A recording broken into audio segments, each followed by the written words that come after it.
Hello developers. आज से हम जो है HTML की क्लासेस स्टार्ट करने लगे हैं और आज हमारी फर्स्ट क्लास है HTML की। तो HTML के बारे में आपको ज़्यादा इंट्रोडक्शन नहीं दूंगा, इतना बताऊंगा कि जितना आपको मालूम होना चाहिए। जैसे कि HTML की full form hyper text markup language है और ये वेबसाइट का स्ट्रक्चर क्रिएट करने के लिए यूज़ की जाती है। इसके अंदर काफ़ी तरह के टैग्स होते हैं, उनके बारे में डिस्कस करेंगे इस वीडियो के अंदर। तो सबसे पहले बेसिक आपको बता दूं कि सबसे पहले तो आपने स्क्रीन पे फोल्डर क्रिएट कर लेना, HTML नाम दे दें, ओपन कर लें।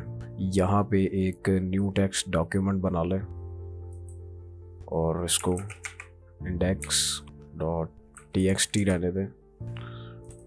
इसको ओपन कर लें नोटपैड के अंदर। तो ये आपका नोटपैड है, इसके अंदर मैं आपको बताता हूँ कि HTML के टैग्स किस तरीके से लगते हैं और स्टार्ट कहाँ से होता है और एंड कहाँ से होता है। तो ये हमारा स्टार्टिंग टैग होता है, स्टार्ट टैग जिसको कहते हैं, और एंड टैग के अंदर हमारा सिर्फ फॉरवर्ड स्लैश लगता है इस तरह से, और एंगल ब्रैकेट। अब आप देखें स्टार्ट टैग के अंदर क्या है कि सिंगल दो ब्रैकेट्स हैं और उसके अंदर HTML लिखा हुआ है।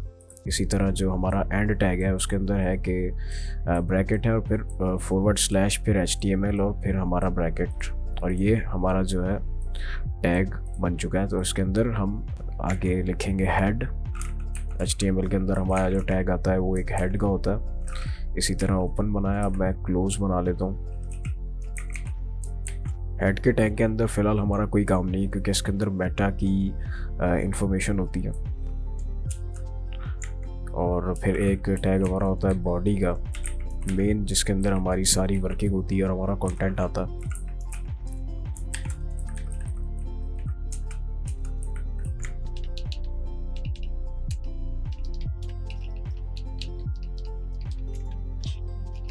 हमारा एक टैग है H1 के नाम से ना, इसकी फुल फॉर्म हेडिंग 1 है।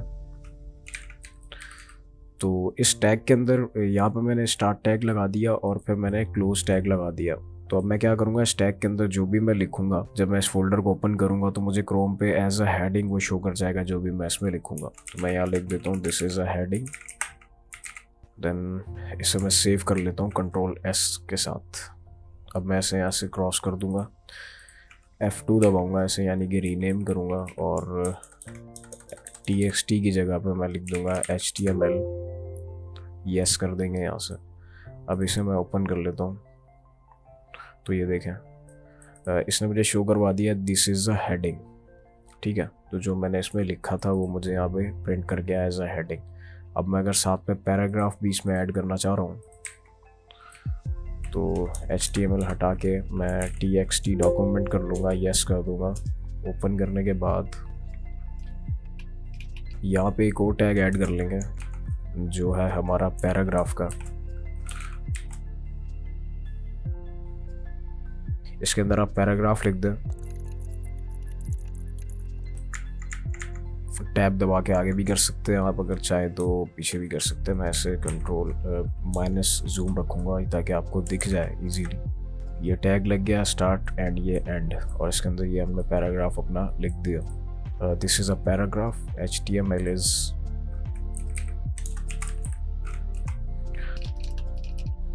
Text markup language. अब मैं इसे फिर Ctrl+S कर दूंगा, देन यहाँ से क्रॉस कर दूंगा, F2 दबा के रीनेम करूँगा और लास्ट में लिख दूंगा मैं HTML, एंटर। अब मैं इसे ओपन करके देख लेता हूँ तो ये देखें दिस इज़ अ हेडिंग लिखा हुआ आ गया, और this is a paragraph, HTML full form is hyper text markup language. HTML का बेसिक स्ट्रक्चर आपको समझ में आ गया होगा कि उसे कैसे क्रिएट करते हैं। अब हम क्या करते हैं, विजुअल स्टूडियो कोड एडिटर में आ जाते हैं, देन उसी फोल्डर को हम ओपन कर लेंगे और उसके अंदर ये हमारी वो फाइल आ गई है जिसको हमने अभी जिसमें काम किया था। तो ये देखें ये रहा हमारा सारा कोड। इसके अंदर हमें टेक्स्ट एडिटर के अंदर क्या होता है कि हमें बहुत आसानी हो जाती है कोड करने में। हमें सिर्फ अगर पैराग्राफ लिखना है तो मैं यहाँ पे सिर्फ P लिखूँगा, देन एंटर करूँगा तो मुझे P का टैग ऑटोमेटिकली क्रिएट करके ये दे देगा। इसके अंदर मैं कुछ भी लिख सकता हूँ इजीली, देन सेव करके इसे मैं ओपन कर सकता हूँ वहाँ से। तो क्या होता है कि नॉर्मली तो हमारे ये टैग्स होते हैं लेकिन जब आप एक वेबसाइट बनाने जा रहे हैं तो उसके लिए क्या करना पड़ता है आपको, आपने अपना index.html की एक फ़ाइल बनाई हुई है यहाँ पे। जैसे कि मैं आपको बिल्कुल स्टार्ट से दिखा देता हूँ कि कैसे करना है। ये देखें, इस फोल्डर को मैं अभी यहाँ से डिलीट कर देता हूँ और यहाँ पे एक न्यू फोल्डर क्रिएट कर लेता हूँ, HTML। Then visual code editor में जाऊँगा और उस फोल्डर को ओपन करूँगा। यहाँ से आप कर सकते हैं ओपन फोल्डर, ओपन फाइल नहीं, ओपन फोल्डर, ठीक है। डेस्कटॉप पे जाएंगे तो ये रहा हमारा HTML का फोल्डर। अब मैं यहाँ से सेलेक्ट फोल्डर करके ओपन कर लेता हूँ।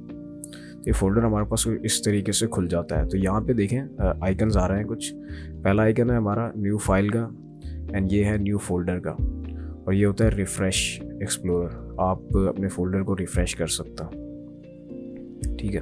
तो यहाँ पे मैं फ़ाइल क्रिएट करूँगा, ना कि फ़ोल्डर। तो ये कन्फ्यूजन पहले अपनी ख़त्म कर लीजिएगा कि फ़ोल्डर के अंदर हमें फ़ोल्डर क्रिएट नहीं करना, फ़ाइल ही क्रिएट करनी है। मैं फ़ाइल क्रिएट करता हूँ, मुझे कह रहा है कि फ़ाइल को आप क्या नाम देते हैं, तो मैं ऐसे index.html दे देता हूँ। तो ये जो हमारा .html होता है, ये असल में फ़ाइल हम बताना चाह रहे होते हैं उसे कि ये हम किस चीज़ की फ़ाइल बना रहे हैं। तो ये हम बना रहे हैं HTML की फ़ाइल। अगर यहाँ पे मैं CSS डाल दूँगा तो देखें CSS का आइकन आ जाएगा और उसे पता चल जाएगा कि हाँ मैं CSS पे फ़ाइल बना रहा हूँ। अगर मैं JS लगा देता हूँ तो जावास्क्रिप्ट बन जाएगा। आपने सिर्फ डॉट से पहले अपना ये नाम डिफ़ाइन करना है फ़ाइल का। कुछ भी नाम आप रख सकते हैं, इंडेक्स तो मैंने आपकी आसानी के लिए रखा। आप अगर रखना चाहें कि फर्स्ट क्लास .html, इस तरीके से भी आप रख सकते हैं। तो नॉर्मली आप इंडेक्स ही रखें, छोटा नाम रखें, ताकि आपको याद ध्यान नहीं करने में आसानी हो। तो ये हमने फ़ाइल यहाँ पे क्रिएट कर ली है। अब क्या करना है, ये हमारा कोड एडिटर कुछ इस तरीके से ओपन हो गया है और ये फ़ाइल हमने उसमें खोल ली है। अब हम क्या करते हैं कि यहाँ से हमने सिर्फ एक्सक्लेमेशन मार्क लेना है। तो आप देखें एमिट एब्रीवेशन हमें जो है यहाँ पे एक पॉपअप बना हुआ आ गया। आपने कुछ भी नहीं करना। जब आप अपना काम करना स्टार्ट करें तो सिंपल शिफ्ट दबा के आपने 1 दबाना है, तो एक्सक्लेमेशन मार्क आ जाएगा। आपने एंटर कर देना, आपके सामने ब्लॉक कोड कुछ इस तरह से बना हुआ आ जाएगा। डॉक टाइप HTML का मतलब आपको समझ में आ गया कि ये हमें बता रहा होता है कि ये HTML5 का डॉक्यूमेंट है। इसी तरह हेड है, हेड के अंदर हमारा मेटा आ जाता है, मेटा की इन्फॉर्मेशन है सारी, और नीचे एक टैग है टाइटल का टैग। तो टाइटल, अब आप सोच रहे होंगे कि टाइटल किस चीज़ का टैग है, तो टाइटल का भी मैं आपको बताता हूँ। इसका नाम देखें, अभी डॉक्यूमेंट है। मैं पहले इस फोल्डर को ओपन कर लेता हूँ। तो ये हमारा वही फोल्डर है जो हमने अभी इसमें ओपन करके रखा हुआ है कोड एडिटर के अंदर, ठीक है। इस फोल्डर को, इसके अंदर जो फाइल है index.html जो हमने अभी बनाई है, इसे मैं ओपन कर लेता हूँ। तो ये यहाँ पे आपके ब्राउज़र में खुल जाएगा। तो टाइटल हमारा क्या होता है, टाइटल हमारा ये होता है। तो यहाँ पे देखें आप, डॉक्यूमेंट लिखा हुआ है यहाँ पे, तो ये हमारा टाइटल है। अगर मैं इसे चेंज करना चाहूँ तो मैं यहाँ पे इसके टैग्स को कुछ नहीं करूँगा, इसके टैग्स बिल्कुल ऐसे ही रहेंगे। इसके अंदर जो हमारे ये कंटेंट लिखा हुआ है इसे मैं चेंज कर दूँगा। तो मैं यहाँ लिख देता हूँ HTML फर्स्ट क्लास। देन यहाँ पे देखें, फाइल पे जाके आपने ऑटो सेव लगा के रखना है। इससे ये होगा कि आप जो भी कोड करते जाएंगे वो साथ साथ सेव होता जाएगा। अदरवाइज़ अगर ये आपका टिक नहीं हुआ तो आप Ctrl+S प्रेस कर सकते हैं। वैसे से टिक कर लीजिएगा, बहुत आसानी हो जाती है। अब हमने यहाँ पर टाइटल चेंज कर लिया HTML फर्स्ट क्लास। अब मैं ऐसे जाके यहाँ पे देखता हूँ और रिफ़्रेश करता हूँ, तो ये देखें यहाँ पे हमारा टाइटल चेंज हो गया, HTML फर्स्ट क्लास लिखा हुआ आ गया। और ये जो होता है URL के अंदर जो लिखा हुआ है, अब देखिए C:/users/del desktop HTML and /index.html, ये हमारे फाइल की लोकेशन होती है, फोल्डर की लोकेशन होती है। तो C जो हमारा फोल्डर है उसके अंदर यूज़र्स में जाके, डेल में, डेस्कटॉप में जाके जो हमारा HTML का फोल्डर है उसमें जो फाइल है index.html, ये वो फाइल खुली हुई है। अब यहाँ पे सेम वही काम हम करते हैं जो हमने नोटपैड में किया था। देखिए यहाँ पे सिंपल मुझे H1 लिखने की ज़रूरत है बस। प्रॉपर मुझे खुद यहाँ बैठ के टैग बनाने की ज़रूरत नहीं है। मैं सिंपल H1 लिख के एंटर करता हूँ तो ऑटोमेटिकली मेरे पास टैग जो है वो बना हुआ आ जाता है, ओपन भी और स्टार्ट भी और एंड भी। अब इसके अंदर मैं सिंपल लिख देता हूँ what is your name. Then इससे दूसरी लाइन में आ जाते हैं, इसमें क्वेश्चन मार्क लगा देते हैं क्योंकि क्वेश्चन है और हेडिंग है। दूसरी लाइन में आ जाते हैं और यहाँ पी लिख के मुझे एंटर करना है, तो ये पैराग्राफ का टैग मेरे पास बना हुआ आ जाएगा। इसके अंदर मैं लिख देता हूँ my name is Abdul Wahab. Then auto save आपका लगा हुआ है तो ठीक है, आपको सेव करने की ज़रूरत नहीं है। अब आप फोल्डर पे जाएं, ब्राउज़र पे जाएं और उसे रीलोड करें। यहाँ पे लिखा हुआ आ जाएगा what is your name, my name is Abdul Wahab. तो ये सिंपल वे होता है अपने कंटेंट को डिस्प्ले कराने का ब्राउज़र पे। अब क्या करते हैं, कुछ और भी मैं आपको इसके साथ बताता हूँ। जैसे अब आपको मैंने बताया सिर्फ H1 और पैराग्राफ के टैग के बारे में। तो हेडिंग से हमारे पास जो हेडिंग्स होती है वो टोटल हेडिंग्स होती हैं 6, H1, H2, H3, H4, H5। तो बेसिकली जब स्टार्टअप में बंदा काम स्टार्ट करता है तो उसे लगता है कि शायद H1 सबसे छोटा है और हेडिंग 2 होगा तो वो H1 से ज़्यादा बड़ा होगा, लेकिन ऐसा नहीं है। यहाँ पे क्या होता है, H1 सबसे बड़ा साइज़ होता है आपके टेक्स्ट का, आपकी हेडिंग का। जब आप H2 के अंदर कुछ लिखते हैं तो वो हेडिंग 1 से छोटा हो जाता है। इसके अंदर अब मैं लिखता हूँ दिस इज़ सेकेंड हेडिंग, या मैं यहाँ लिख देता हूँ दिस इज़ H2, और यहाँ मैं लिख देता हूँ this is H1, sorry,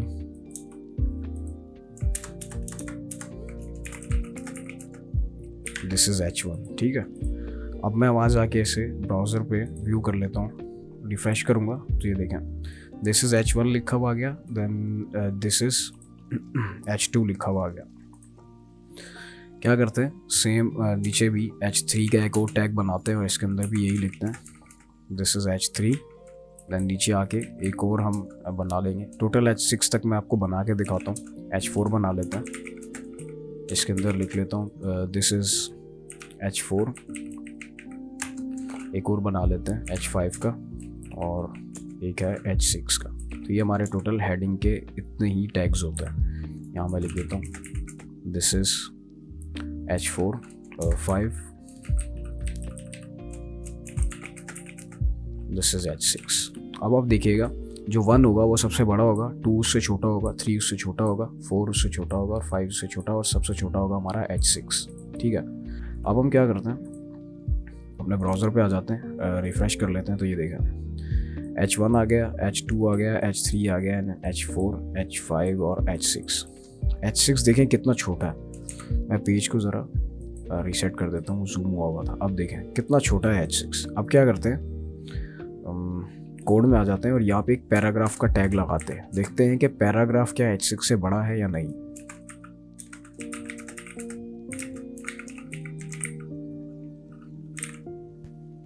browser में आगे से रिलोड कर लेता है तो ये देखें पैराग्राफ जो है हमारा वो तकरीबन H3 के जितना होता है। तो ये हमारी ऑल हेडिंग्स हैं, देन साथ में एक पैराग्राफ है। तो आज के लिए सिर्फ इतना ही। बाकी हम नेक्स्ट क्लास के अंदर मज़ीद HTML के जो टैग्स हैं उनके बारे में डिस्कस करेंगे। तब तक के लिए आप इसकी बहुत सारी प्रैक्टिस करें और इसे और ज़्यादा बेहतर करें।